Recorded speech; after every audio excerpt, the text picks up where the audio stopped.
so far to meet.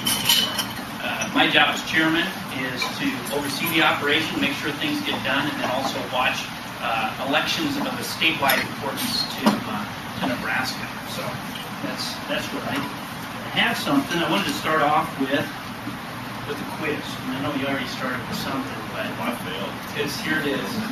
And this is what I'm under 45 years old. This is who am I? I'm under 45 years old. I love the outdoors. I hunt. I'm a Republican reformer. I've taken on the Republican Party establishment. I have several children. I have a spot on the national ticket as vice president with less than 2 years in the governor's office. Who am I?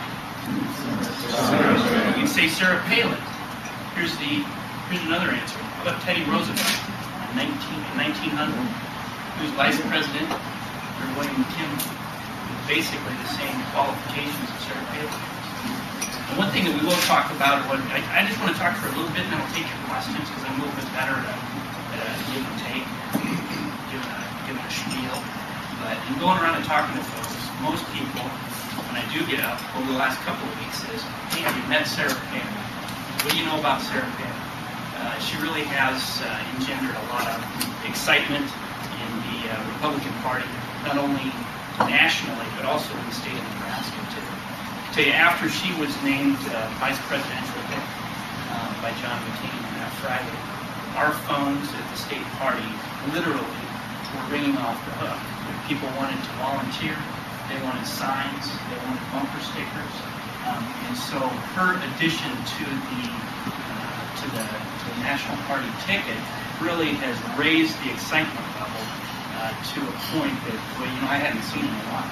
I've been the chairman since 2005 of the Republican Party in Nebraska. And so, we had some pretty tough elections in 2006 for Republicans across the entire country. We lost a number of House seats and some Senate seats. And it was a tough time to be a Republican, but not necessarily in Nebraska. Nebraska is one of those states that's always been very reliably Republican. It really is. It really has.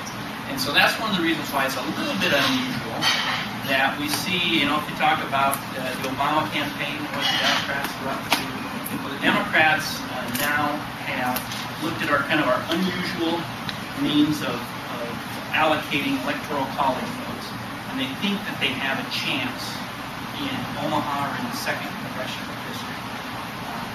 I'm here to tell you that we Republicans in Nebraska, we're not going to let them do this. They're out there, and they are, they're attempting more organized and a more, more vigorous voter registration efforts than they have in the past, the Democratic Party.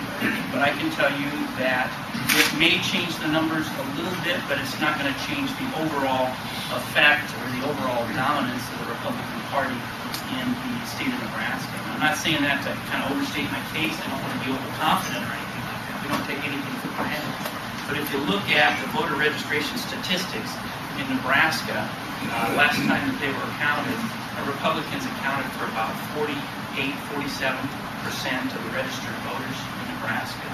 The Democrats accounted for about 36, 37%. Independents were about 11%, and the rest were spread out between Green Party, Libertarian, and some others. So, the Republican Party across the state has about a 200,000 voter registration advantage in the state of Nebraska also. And so it takes a lot. It's going to take a lot of registrations to erase that advantage across the entire state.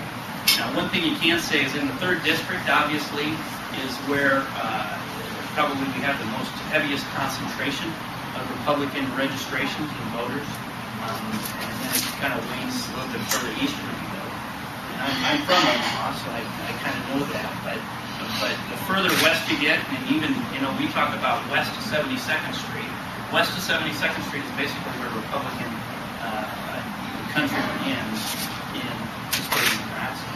And that's where the elections are won, too. Because Republicans, as a general rule, if you look at voter, not only registration trends, but just the folks that show up to vote, Republicans show up to vote on a higher level than Democrats do. That bears itself out time and time again.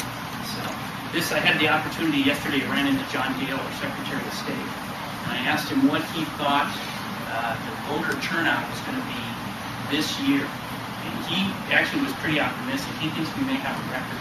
He thought not only with Obama out there, who is creating some excitement among Democrats in the state, no doubt about that, with the addition of Sarah Palin to the Republican ticket, and then also, we've got Mike Johans out there, who's going to be the next U.S. Senator. I mean, again, don't want to be overconfident about that, but he's fairly dominating the U.S. Senate race in the state of Nebraska.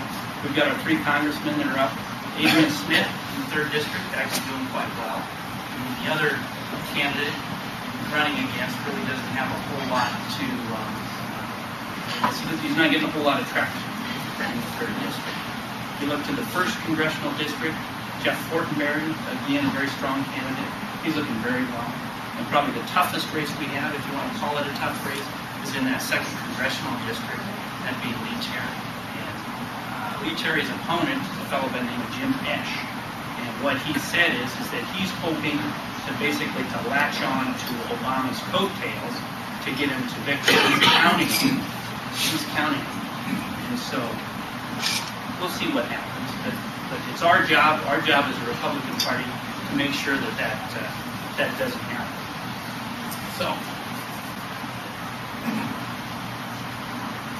one thing that I wanted to talk about, or that just what I thought was a stark contrast, and we can talk, and I'm willing to take questions at any time, but I just got back. I was at our national convention. I was one of the 3, if you want to call them, super delegates from the Republican side to the convention. And so when I was up there, too, I was also on the platform committee. So I was up in Minneapolis, St. Paul for about a total of 2 weeks. And I watched the Democratic convention that was going on at the same time, or the week previous to that, too. One thing that kind of struck me is that obviously, the theme for the Democratic convention was change. It's all about change. Change, change, change, change, change.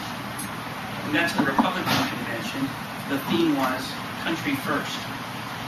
Put your country first. How can we serve our country? When John McCain gets up and gives his speech, he talks about his service to his country, and he asks, how can we all serve our country better? Where the Democratic mantra was one of change, change, change. It's more kind of what's in it for you. What's in it for you?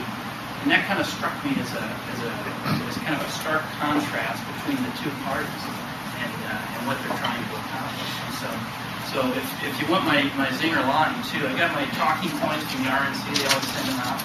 So if you want to look at their qualifications. You got to ask yourself, who do you trust? Who do you trust to be Commander-in-Chief, the next President of the United States? And if you look on the Democrat side, it's true. They've got 2 liberals and 2 lawyers. They speak well. I'm a lawyer myself, so I can spot a good speech when I hear one. They speak well, they look good, but they're liberal. On the other hand, the Republicans, who do we have? We've got 2 Westerners, 2 Mavericks, 2 warriors.